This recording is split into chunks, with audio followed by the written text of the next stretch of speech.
Call it a welcome sight for sure. Josh Donaldson taking batting practice for the first time since suffering his right calf injury. Here's one of the voices of the Blue Jays on radio, Joe Siddall. Why is it important to see that from him, Joe? Well, it's always good to see when a hitter takes batting practice on the field against his coaches. The natural progression coming back from any injury is to hit off a tee in the cage, get enough repetitions in, and usually it's a limited number, and then perhaps soft toss in that batting cage again.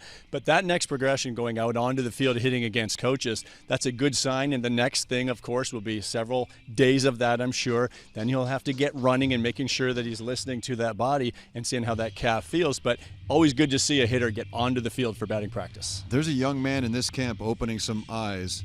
Do you see Rowdy Tellez breaking into the major leagues with the Blue Jays at some point this year? Well, it certainly can happen. He had a phenomenal season at AA New Hampshire last year, and he really does it all. He's got power to all fields. We've seen a couple of extra base hits already this spring. He even stole a base. But he's really working on his complete game, and that's around that first base bag, working on his defense to really become a complete player. This is a fine young man that's working hard at his craft. I don't think you want to rush someone like this, and that's why a full season in AAA would be just fine. But I think Blue Jays fans should get used to this name. Rowdy Tellez will wear a Blue Jays uniform. It's just a matter of when. We are rushing toward opening day. Under 5 weeks from now, the Blue Jays will start the season in Baltimore.